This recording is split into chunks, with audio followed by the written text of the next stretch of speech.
Hey, good afternoon, good afternoon, good afternoon. Boy, it's Friday, the 28th of July. Can you believe it, guys? The last Friday of the month. Yeah, man, coming right up, getting ready to roll into August here, and yeah, summer's almost gone, man. It's pretty crazy how quick it went. It is. It is. Today, I'm really excited. So we have a friend of ours, but also an industry partner of ours, Wilson Miller. Wilson, welcome. Thanks, guys. I appreciate it. And I love your background from Camden at the lake. The Yeah. shootout is coming up the third week of August. If anybody wants to come visit. And I am in Denver, folks. Just figured I'd highlight Right. a little bit of Michael's lake scene, as I'm from the lake as well, and we do a lot of business in Missouri too. We do. We do. So Andrew and I wanted to kind of free flow with you a little bit today. There's a lot of noise in the market, right? And regardless of where you get it or what source, there's just a lot of confusion, I think, out there with potential buyers and I think even sellers, right? So one of the things that we appreciate you is you always come to us and our team from a standpoint of, all right, guys, what can you do, right? Where can you lean in? Where can you be a resource? So maybe start us off a little bit. Give us maybe your perspective, just overall perspective of where we are today. And then we'll kind of talk about some things that we're working on of some more positive of things that we can do for our clients. So just generalized stuff we're seeing in the market that everybody knows. We're inventory's low, guys. So this is keeping home prices steady, but at the same time, it's a good time to buy right now. And I've seen a lot of people get in there with concessions being available, seller credits, if you will, being available for our buyers, incentivizing our buyers, and also, battling some of the rate news we're seeing right now with these concessions or with buy downs, et cetera. And sellers are willing to come off of these concessions. So it's a really good time to buy right now, as if you can get your foot in the door now, there's always a refinance around the corner. So that's the key. And if a lot of people are waiting for the rates to drop. And my biggest rebuttal to that right now, and I think industry-wide, we all understand this, as rates drop, more borrowers will come out. And again, home prices will go up because now we're going to have bidding wars. So the more the rates drop, guys, the more more competition is going to come out of the woodwork. And right now is the best time to buy. With down payment assistance available, these buy downs, these concessions, let's get your foot in the door, and then we will refinance you later and make your monthly payment a little more comfortable. Because a lot of people are facing sticker shock, but I just want all my clients, your clients, to know this is temporary. Mortgage payments are temporary. Okay, the fact that competition is going to come out of the woodwork, that is not temporary, and that is something they will be facing as time costs money. Yeah, we've heard over time, we've heard those acronym things of date the rate, marry the house kind of scenario, right? And Andrew, in our last power hour, you were talking with the agents and you made a comment, and it stuck with me on last week. You can pretty much get a client who's in a condo / apartment rental scenario within a mile or two, roughly, of where they are at about the same payment, roughly, being creative. Can you talk about that a little bit? Yeah, guys. I mean, we're in a situation now in Denver, and I'm sure both of you guys are gonna recognize this too, where the housing market is a challenge right now, like to your point, Wilson, basically because of the low inventory, right? So that's, while there's a few less transactions going on, we are seeing pretty low inventory. I think the number I saw was about close to 20% lower than what we expected last year. And so that's gonna obviously sting, right? It's supply and demand, and if anything, more people want to buy houses now, and we have less houses to sell, so that drives up cost. And the same is true on the rental side of the house. I've been working with rentals for, north of 12 years now, and so right now, specifically when people who want to rent single family homes and townhouses, landowners are able to demand a pretty high rent right now, so, I mean, if you have an apartment and if you get a screaming deal out there, that's great. Good for you, but you're still obviously in a situation where you're kind of, renting and not really putting anything towards your future. But if you're renting a house and you want to have a fairly similar experience, or even if you're renting an apartment, you want to have a pretty good condo experience, with the way that rental rates are so high right now, and to Wilson's point, with the way we're able to kind of negotiate, not all the time, but with a reasonable amount of security and a reasonable amount of understanding, especially homes that have been on the market for a while, to get some concessions and help work with those rates and work them down or work the purchase price down, whatever works out best for you. we can probably put you in a relatively simply similar monthly payment for your home as we are for your apartment, right? Again, it's not going to be dollar for dollar. In condos, depending on what the HOA situation is, it can get a little tricky, but largely it's going to be pretty darn close, within a few, 10% or so. And then now that's money that you are putting towards, paying down the principal of a home that's going to appreciate instead of just paying someone else's rent for a rent that's likely to go up almost every year, probably to the tune of 3 to 6%, depending on what your average landlord's doing.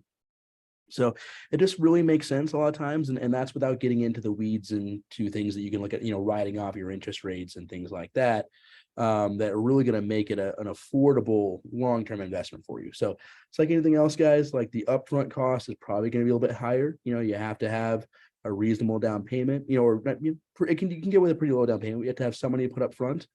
And it might seem like it's going to be one on the monthly rate, but when you factor in your write-offs at the end of the year and your increase in equity because you're paying down principal and you're very likely to see the increase in your home value, it makes a lot more sense. And that home payment's going to be fairly stable, right? Your rent's going to go up every year likely.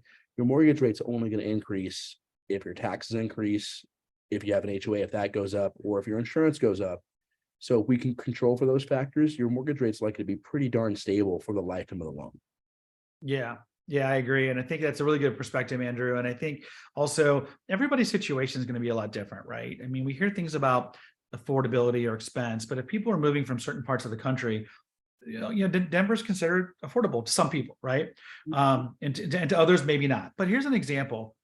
I did a search 2 weeks ago, 275 to 375, single family detached. And there's actually quite a bit in the 7-county area out there. Now, arguably, some of them are not move-in ready necessarily, but there are options for people who want to step in, right, and get their foot in the door for the first house or the first flip or something along those lines. The other thing is we did a great job, and Wilson, you were part of this conversation. We did an amazing job getting people into phenomenal rates, right, in the last 36 months, and the right neighborhood and the right house, especially with the pandemic and life shifts and everything else. So for some, there's not a big motivation, right, to necessarily go and sell that house and step up or step down.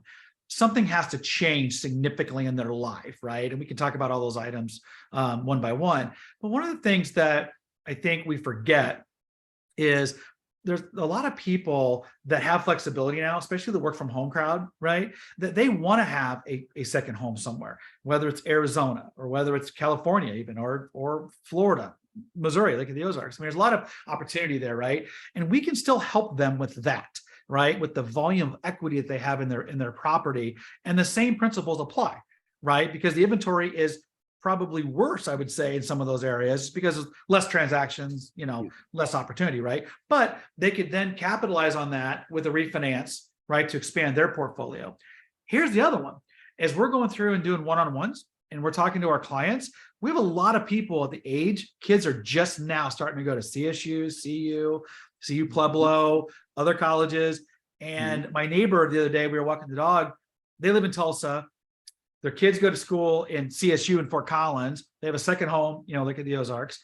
And he says, we were looking at rents in Fort Collins. I said, forget it. They bought a house, right? And so all the people living with them, the kids are going to pay that mortgage for them, right? So there's a lot of people that are pulling equity out of other property and doing things like that we could still be a good steward of that, right? And so maybe talk to Andrew and I a little bit about some strategies that you think are good around that, Wilson. Well, and first I would like to touch on Andrew's point of the rent subject. Now, I think as an industry, we had been telling people for far too long that you can rent for the same as a mortgage, right? And I think to Andrew's point, this has become more legitimate of a statement. Rents have climbed to where your mortgages within a few $100s of the mortgage for a home in that value. And in the past, we were using that a little too loosely. You know what I mean? The mortgages were quite a bit higher than your rent, and everybody wanted their mortgage to be the same as rent. But since they've been hiking these rents, it is true. We are getting closer to home ownership with what you're paying for rent. And I just want all my clients to understand, waiting for rates to drop. Do not forget that rent is 100% interest. We're complaining about a 7. Guess what? Rent's 100. And you're paying someone else's mortgage. and you can refinance because it's temporary. So that's, I wanted to touch on that because Andrew's correct. I mean, these rents are getting skyrocket high. And if you're looking to rent, what's it hurt to fill out a loan application and see what you qualify for? You know, there's no obligation, no cost to it. You might as well see what homeownership looks like. And if you want to go that route as well, while you're looking for rentals. And then, don't let me forget, but I'm touching on your point now, Michael, of people sitting on all this equity in Colorado. What are we doing with our equity, folks? You know, and I realize we might not want to make lateral moves.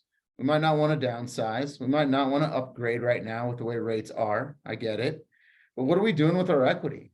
And I think Michael's got a good idea with these second homes. Did you know a second home is only 10% down versus 25, 30% down, which you have to put down now with today's rates in investment property world? And I'm going to talk in 20% is the old adverb. It's not at 20% anymore. It's 25, 30% to even get an interest rate if you're going to investment property. That's what you have to put down. And in Colorado, if you're looking to do that, you might not be cash flowing. So I think buying a second home or using that equity to build wealth with, instead of sitting on it, is key. But you can buy a second home considered a primary residence, 10% down, much better interest rates than investment properties, and cash flowing because you can do Airbnb or short-term rentals legally with a second home as a primary residence. I don't think a lot of people know that a lot of states have rules that you cannot Airbnb out investment properties, folks, in several states. This now gives you an opportunity to have a cash flowing second home investment property. And this is something, you know, we can definitely help you with. And that's something I'm seeing a huge value in when people want to use that equity, you know, pulling a HELOC out on your home, cash out refinance, you know, stuff like that to pull that cash out of your home and go buy this second home. Some of these people can buy in cash with the equity we have in Colorado. Sure. You know, and you're Airbnb and there's cash flow schedules that Michael has shown me where above the mortgage, you're still bringing in 25, 30 grand, depending on the place, cash flow. Right. You know, covering your HELOC payment that you took at the equity out of your house. Right. I mean, guys, you're building wealth, leveraging equity, leveraging credit is how you build wealth. Yeah. Not hard-earned post-tax money. Yeah. That's really good stuff. You Put know, in perspective, guys. Oh, I'm sorry. I was saying, according to Zumper, which has pretty solid data in my experience, average rent for a 2-bedroom or median rent for a 2-bedroom right now in Denver is about $2,400 a month. Median rent for a 3-bedroom is about $3,000 a month. So rough numbers, and I think I'm pretty close to this. Yeah, you can correct me if I'm wrong, Wilson, but you know, mortgage for a $350,000 purchase, assuming there's not, you know, an HOA, probably $2,500 a month. For a $425,000 purchase, probably about $3,000. You know. Yeah, $400,000 loan running around $3 grand. Yeah, so pretty. And that's loan amount, folks. That's loan amount. So whatever you're putting down, you know. Yeah. So loan amount, 400 grand is around $3,000 a month. So that's I can get you into a 3-bedroom house for, you know, 4.25 for, you know, all pretty reliably, you know. So you know, that's great. No, that's really good info. Yeah. When we say it's pretty darn close, it's pretty darn close. It's pretty darn close. Yeah.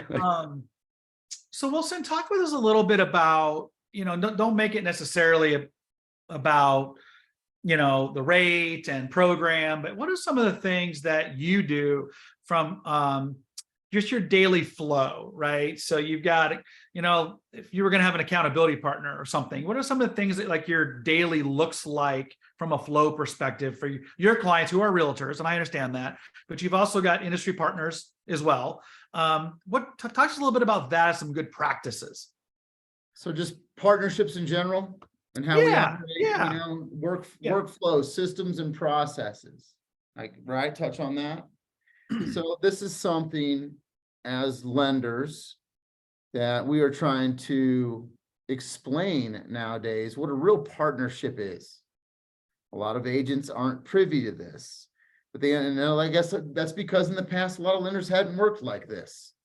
But our idea, guys, as support for you and your business to grow your business on a day-to-day basis, it's all about supporting the front lines. We are the artillery. You guys are the front lines in more of an army term, if you will. You guys generally come get the leads. The general public will come to a realtor first with the leads. I know everybody asks for lender leads, but the water doesn't flow uphill that often, folks. So where our support comes in, you get a cold lead, you pass it to me, and now I procure and keep that lead busy, and I keep that lead and I keep the lead educated, and I keep that lead working on their pre-approval while you're out there on the front lines. You're no longer going to have a handful of leads with a partnership, a true partnership, handful of leads waiting for the client to tell you when they're ready. They don't know when they're ready. We're 50% of the equation. The faster you get them to your lending partner, we will categorize these leads and how serious they are, when their timeframes are, legitimate timeframes, not hypothetical fear-based timeframes. And we will have them and keep them on our web. And what's the word I'm looking for is, just taking care of them and keeping them engaged and hopeful. Wow, you're getting more leads. And then when they're ready, we kick them back to you so you can do your jobs. You know, so that's what I'm trying to tell my partners a little more about what the partnership actually looks like. And I don't think a lot of people are getting that right now, because I feel like some people in the old ways want to have 5 or 6 leads. Okay, well, I'm going to follow up with these 5 or 6 leads next month. The other guy's ready in October. Your head and your time and your space is filled with cold leads that haven't talked to a lender yet. Mm-hmm. And I think it really has to be a partnership that's handed off. We keep the lead busy. We keep the lead in our web for you guys. And when they're ready, we kick them back to you. You're not supposed to be babysitting these leads for months on end with their hypothetical fear-based timelines, which we're all about getting people a plan, not pushing them into homes. Getting them a plan, having them educated so they can have those discussions in their home with their husband and wife. And I had this discussion with a couple the other day. She's like, well, we're just going to wait till October. Well, I said, what tells you that? You know, I said, you know, fill out a loan application. Well, is there any cost to it? Is there any obligation? And those are fears that we need to debunk as a team. Mm-hmm. That's what the front lines is doing. Guys, there's no cost or obligation to talk to a lender to get a plan. And if it's not tomorrow, if it's not next month, if it's not next year, at least you have a plan for a productive conversation that's not so hypothetical.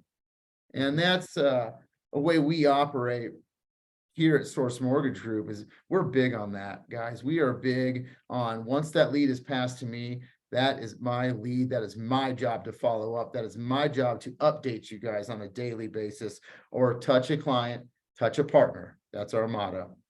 Touch a client, touch a partner. Every time I'm updating you, you should never check in. You shouldn't have this on your mental plate. You should be showing homes, writing contracts, dealing with pre-approved buyers, not a handful of people that you just talk to and put them on a search. Right, right. So as far as partnerships go and operations, systems, and processes, that's how we operate. And I think true partnerships, guys, is what we need to start looking into in these markets. No longer are you just taking whoever comes to you with a pre-approval letter. Right. The second set of eyes on it. Is it Rocket Mortgage? Is there $15,000 in hidden fees? Did they even put you in the wrong program? We take deals all the time, because one thing we do too is take hard files that are falling out of contract. But why are they falling out of contract? Miscommunication, numbers are off.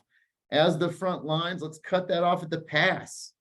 Hey, let's get a second set of eyes on that. Do your due diligence in shopping as a client. Again, no obligation. You don't have to use these folks. It always behooves you to get a second set of eyes on something. And another thing we're doing here that I do a lot is most lenders will try to pull your credit again or get another application. If you're already pre-approved, guys, a second set of eyes is just sending over an itemized quote and getting an apples to apples comparison so our clients don't have buyer's remorse, protecting your commissions, protecting the transaction, closing on time, and getting that client the best deal possible, making our partners look better. And that's something that I wanted to touch on as far as partnerships. I don't know if I got off track there, but No, it's Day to good. day, I'm keeping up with my partners and my realtors leads Mhm. and keeping them active, hopeful, and engaged. And then when they're pre-approved, I'm kicking them back out so you guys can do your jobs.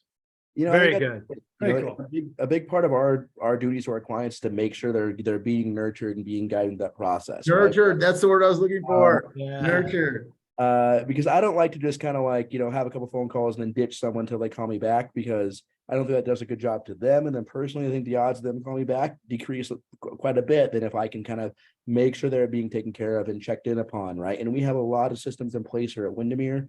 I'm sure other brokerages have their own methods, but I'm really confident in what we put together. Yeah. And having a partner like Wilson that's able to kind of share the same message and continually say, like, hey, this is an achievable goal, right? Like if you do not want to buy a house, you have your reasons, right? My job is not to convince anyone of anything. My job is to knock down barriers and make sure people understand this is a possibility for the lion's share of our population, right? Like it's not something that's going to be necessarily easy. It's going to take some work and it's going to take some creativity on certain occasions. But most people with a little bit of work and a plan can make this happen, right? And that's what the business is doing, guys. We're in the business of connecting people with home ownership because we believe that it creates wealth for families and creates generational opportunities that renting just doesn't, right? It is what it is, man. It's sometimes it's what you got to do for an amount of time, but this is achievable goal for most people. I firmly believe that. It really is, guys. It really is. And that's another thing. How can you have a productive conversation with the facts? It's all about a quick loan application, might take you 15 minutes. And then that way, we're not trying to push anybody into homes. We want them educated. We want people confident when they're shopping for a home. We don't want you scared, uneducated, uncommunicated with, rushed, making the biggest purchase of your life. And I think a lot of people think the lender is like the dentist, they're not in a hurry to give us a call. They don't want to break into that. And there's a lot of fears in there that we have to debunk as a team, front lines and back lines as well, guys. It's all about getting a plan. That's a big one nowadays, man, because everybody watches the news. The news is so toxic. And guys, Feds raising rates have nothing to do with mortgage rates, guys. Correct. The Feds are raising consumer debt rates. Yeah. Mortgage rates follow inflation. As inflation starts to stall, rates are stalling a little bit, and we should be seeing them come down by this fall. But again, buy now before they come down and before 5 times the borrowers come out. Yeah, that's a good I point. agree. I think there is some fear surrounding the conversation with the lender, because I think that's when like the rubber meets the road a little bit. Like our conversations as realtors tend to be really positive, right? They're very hopeful. It's like, oh, hey, we're gonna get you into a house. It's gonna, tell me what you want. Tell me what you're looking for. What are your wants and your needs? What are your stretch goals? What would your would be nices and your dreams be like? But lending is where we really have to kind of dig in and put a plan together. And I think people get scared of that conversation, right? It's similar to like, not exactly the same, but it's similar to like a debt conversation where it's like, hey, I want to pay off my credit cards. I want to pay off my this, that, and the other. And people maybe don't even know what their situation looks like, right? And so I guess what I would say is like that, having the conversation is only going to be a positive thing, right? It doesn't change the situation. It just lets you know, it opens your eyes to the situation that you're in. And correct me if I'm wrong here, I think most people are better off, I think they are, when it comes to buying a house, when it comes to what they can qualify for a home, And if nothing else, it empowers them to better their situation, put them in a situation where they can buy that dream home, whether it's the first home they buy, or more likely, guys, let's be honest, probably that second, third, or fourth home, right? But you have to get one. I've said it for years. If you can get through one, you are going to be able to get to the long-term goal, especially in Colorado. You can buy with confidence that your home is going to probably appreciate at a reasonable rate, So can you help us understand, like, when someone does come with you and you feel that like apprehension, that fear on the other side of the phone, how are you able to kind of help our clients understand that you're there to help? And this is a good conversation. This is a positive conversation. It's not a scary one. Right. So I'll use an example from yesterday. I tell them right now, guys, I'm not here to sell you a home. I'm here to get you a plan. And I reiterate the fact that, guys, there's no obligation or cost any of this. And I know I keep saying that, But I mean, that's just people, the gentleman the other day said, well, I don't want to start the process. Well, there's no process. We're not starting anything. We're going to take a look at your situation and better it with a plan. Mhm. And what it comes down to is, I tell these folks yesterday that, guys, it's not about buying a home right now. Let's talk worst case scenario. Let's talk about you don't even buy a house. Everything I'm telling you to do, credit repair, paying down some debts, everything that we're going to go through is what you want to accomplish in life. You want a healthier financial situation. Talking to me has nothing to do with buying a house in those first couple conversations. It has it's about getting you having a healthier financial situation for you and your family. Okay. I almost want them to forget about the shopping for the time being, because right now, let's get you healthy where this will be comfortable. Oh, I see you have several debts here. Oh, I see you have this here. I see you could better your credit here. Whether or not you buy a house, going through this process is excellent for you and your family. Going through this process will only help you and your family regardless of a home purchase. And when I say it kind of like that, it takes the pressure off of them, because they still think I'm trying to push them in a home. And guys, we are in the business of helping people. We help people and it will always come back to us one way or another, karma, business, whatever. But we're in the business of helping people. So that's part of what I'm telling these folks, guys, there's no obligation. Let's get you a plan. The stuff I'm talking about today is stuff you're going to want to address anyway in life. It will make you healthier financially, make you happier ultimately, regardless of a home purchase. And that is it's all about getting a plan for the future. And if it's not buying a home, at least we can help some people clean up their finances, have a healthier financial picture, and live a happier life ultimately, and I kind of just preach that when I'm talking to them and walking through pre-approval processes. I really feel like, they're a little more open to the conversation when we're not shaming, if you will. Oh, you're not pre-approved for a home today, or you're not pre-approved for the amount you want, or you know what I mean? So I try to steer away from those conversations and be purely a resource and here to help. Yeah. You know what I mean? So that's kind of how I approach those conversations. And one thing I want to sing your praises on, because you and I really separately agree on this process a lot, is I feel like sometimes our, and I think agents, we can be guilty of it, our clients can be guilty of it, and I think certainly the occasional lender can be guilty of it too, is the goal becomes like, hey, hey, buyer, how much can we get you qualified for? What is the biggest number we can put across the table? And I just don't agree with that at all. I think one thing that you do that I really like is that's what I try to get my clients to do as well, is like, hey, what can you comfortably afford every single month? If that number is $3,000, $2,500, if it's $10,000, what is that number? Because in my mind, that sets our budget. That sets what we should be shopping for. And my goal is to try to come under it, of course.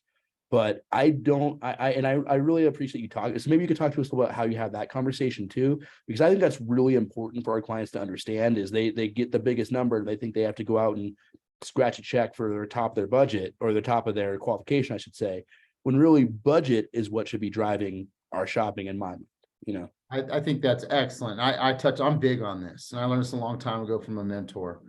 The majority of lenders are going to write you a letter for your maxed out purchase price. And this is a two-pronged reason I do this. This is for my partners as well. Okay, guys, we're not wasting the client's time. We're not killing we're setting expectations and then not wasting their time, not wasting your time as a realtor, and not wasting anybody's time, and keeping the expectations in line. What I do, a lot of lenders want to write you your max letter. Have a good day. Good luck out there. By the time they look at their max, there's no way you can bring them back down. There's no way you can bring them back down from 750 to 500. You've lost a buyer. They've lost motivation. And now we didn't help the client. We killed their potential to build wealth in their life. they're back to renting. And it's because we purely set it up incorrectly. Mhm. You know, and to Andrew's point, I have a max monthly comfort conversation. Once I've got you fully approved, I will have it maxed out in my file, and I'm gonna start a conversation. And here's how it starts. Not what you're pre-approved for. What are you comfortable with monthly? I said, what are you comfortable with monthly? You know, and then I say, hey, you know, we gotta have expectations in line. Mortgages are generally a little bit higher than rent.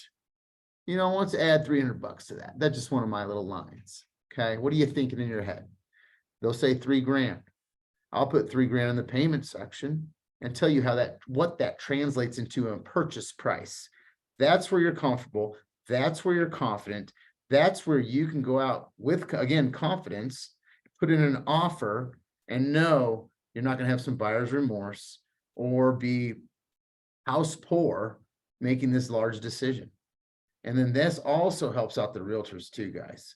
I mean, if we have a max comfort conversation, we're not running around town to unrealistic houses all day long, which they will never close on, and they will never even become a client or a homeowner because we set them up incorrectly. The max comfort conversation is huge. Let's work backwards with pre-approval conversations instead of top down purchase price and what that costs. So that's been a huge help for myself and my partners. And guys, conversion's higher, your clients are happier, your clients are more confident, you actually close, man, because you just keep writing $1 million pre-approval letters. Well, they don't want to pay for $1 million home monthly. They might qualify for one, but Right. now they've got sticker shock, they're freaked out. Now they've got their eyes on a prize that really isn't in their wheelhouse. And guys, we've lost a client, a deal, and we've done them a disservice because now they can't build wealth because you know what? They're back to renting because they're so stressed out with the process. Well, it just doesn't, it just never made sense to me. We don't do that with any other version of debt. If someone goes to Chase Bank and applies for a credit card and they qualify for 10 grand, we don't immediately go out and show them $10,000 rings. You know, if someone applies for college and they get, you know, their benefits and their scholarships, we don't go, okay, hey, what's the most expensive school you can possibly apply for? You know, like there's nothing else we do this with besides houses. We don't do it with cars. We don't do it with any other debt. Why do we feel the need to like drive up to the absolute maximum and stretch our budget so thin? Because again, just because if you're used to paying $3 grand a month for an apartment, I think you're right. I think throwing 10% on top, like I said earlier, 3,300, 3,500, if you can roll that little bit of a stretch to own your place, I think that's worth it. But if you're going to buy, you know, I mean, even at some of our best rates we had in the past, $1 million loans, $5 grand a month, dude, that's $60,000 a year on your house. Yeah. I mean, that's the average person's job in the United States. So that means if you are a married couple, half of you don't make any money. Yeah. You know, I always explain to him, we have to plan life. Life happens. Yeah. Life happens. I'm never going to use all your money either. You know, how much money do you have for down payment? That's one of my intro consult questions. And I state immediately, again, going back to comfort them about here getting a plan. I am not here to use all your money. I just need to know to put together the best plan for you because God knows we don't want to be house poor. We don't want to use your whole nest egg because life happens.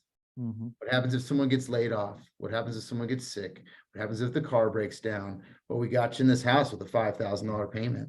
Yeah. And all of a sudden, your life is just flipped upside down. And again, we've done you a disservice because you're not building wealth at all. Now you're panicked.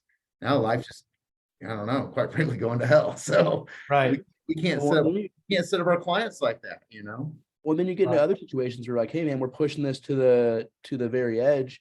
Mm-hmm. What if we have an HOA? What if it's a new build? Now there's a special taxing district. What if it's the insurance is higher because it has, you know, solar panels on the roof or it doesn't have a high composite shingle? Then all our math is off. Now we have to come back and like, oh man, actually in order to qualify, you need a gift or you don't qualify. And now everyone's blowing up. Now our clients are in a bad spot. We're in a bad spot. The sellers are in a bad spot because they're probably under contract to buy something else. If you push everything to the raggedy edge, you're just begging for something to go wrong. Like it's just doesn't make any sense to me. Well, and you're pushing people. This is something we're big on the lending industry anyway. Well, some of us, that is. stop looking at people like a pile of paperwork. You know what I mean? And this is where a lot of people in banking are just wrong. You know, or a lot of underwriters, for example, or processors, where I run into it mostly because I have communication with the client, I have a relationship with them. Let's stop looking at them like a piece of paper, you know, because God knows we're only accounting for half your month's bills in a Mhm. pre-approval. Oh yeah. Why are we maxing people out to get them into a home?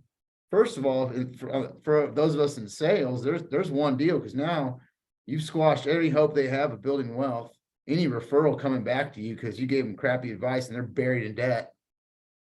And they can't afford anything else because now their life is just so maxed out with that one purchase, because we didn't consider the fact that they're human beings with Yeah. a bunch more bills that we didn't take into consideration.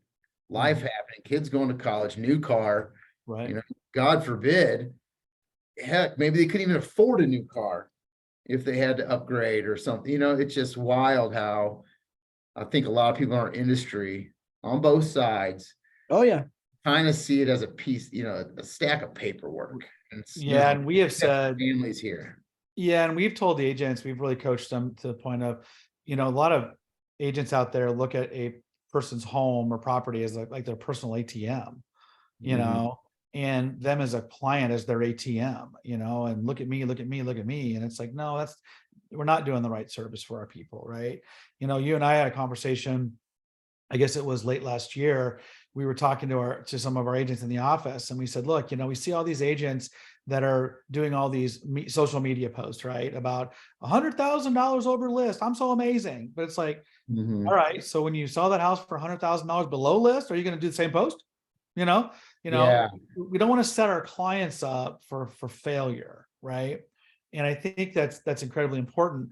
The other thing is, you know, to talk about what people are comfortable with from a payment standpoint and a budget standpoint. You know, Andrew, tell me if I'm wrong. I think we've done that kind of subconsciously all along with our agents and not really looked at it from that lens, just from a standpoint of just knowing how it feels, right? And I think to hear Wilson say that kind of puts it in a little bit of perspective. Yeah, no, I agree. We've always kind of preached that with our agents and kind of with our team going forward. It's we owe them a level of stewardship. That's why we all became realtors, and that's why, you know, you became a lender, so we can help people out, man. Like there's plenty of places where good salesmen can make good money, you know, where we don't have as much responsibility as we Right. do when people are buying their houses. So we did this because we truly care. We want to see people have the opportunity to grow and develop and build wealth for their families, man. I want them to be in a better spot a year from now because they made a decision with me and I was able to help them navigate the home buying or home selling process. Mhm. And yeah, there's a level of stewardship we owe these guys. I take it pretty seriously. You know, and let's get real. If we are going to talk about the business aspect, our Mhm. jobs Mhm. versus talking to the general public right now. If we're talking about our jobs, guys, what kind of longevity do you have doing one deal at a time? Right. Each family turns into 3 different deals, friends, family, coworkers. If you're not their lender or not their realtor for life, okay, you went and got one big paycheck. Yeah. Well, there's no more of those coming. Mhm. You can give some healthy, good advice and actually help people out, you're going to make more money anyway. Right. You know, it's Right. this instant gratification we see too much in this industry, counting Mm. their paychecks a little too early when they don't realize this is a long game on our end, on the sales, and just to discuss our part of the professional side. And if you want a client for life, Oh, stop jamming them into homes they can't afford. it's Right. a relationship gig, guys. And I want to be every single one of my clients. I want to be their first phone call that's anything real estate related. Of Yeah. course, I want to call when they want to buy or sell. Of course, I want to call when they have a friend, family, or coworker that wants to buy or sell. But I want to be their first call when they need a plumber, when they need an electrician, when their deck starts bending, when they, you know, find some water in their basement. Like, oh, hey, Andrew, what was that home warranty you bought me, you know, 10 months ago? I'm like, oh, here you go, man, right here, give them a call. You know, and those are the relationships I try to form. I want to be everyone's first phone call for anything related to their home because I know they're going to get taken care of because we partner with, you know, guys like you, Wilson, that are going to take care of our folks in all aspects of home ownership. And that's why they stay around, man. Communicate and take care of people. It's a pretty simple gig. Yeah, it really is. It's That's it. So So Wilson, we talked a lot about work stuff, and I love the dialogue and everything we talked about. I don't know if you guys realized it, but they're all things that we can do. They're all things that are within our control, Mhm. right? So tell us a little bit, what do you like to do on your off time? What's some stuff that you're into? I don't know, my camera, I don't know, I got these windows behind me, sorry, folks. There we There you go. go. You're back. It keeps naturally coming in and out. Yeah. So what do I like to do just as a human being? Yeah, outside of the mortgage work. Well, that's a tough one, folks, because most of us lenders and realtors, as you guys know, work is life. So, outside of life, I'm an avid snowboarder. I have a travel trailer, I like some camping. I do a lot of dirt biking here in Colorado. Mhm. I have rafts, kayaks.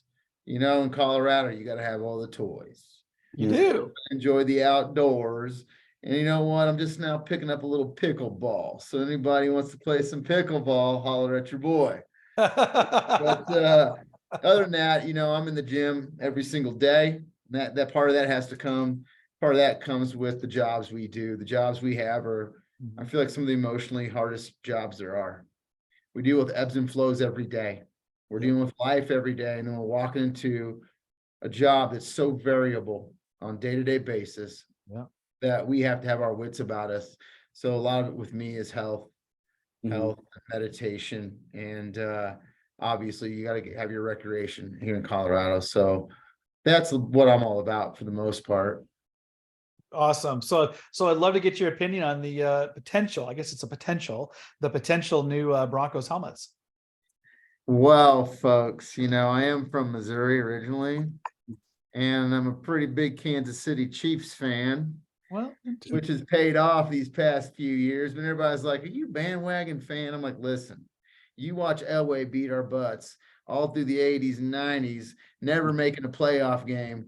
Can't tell me I'm a bandwagon fan. But then I did see your Broncos helmet. And to be honest, I'm pretty indifferent. You know what I mean?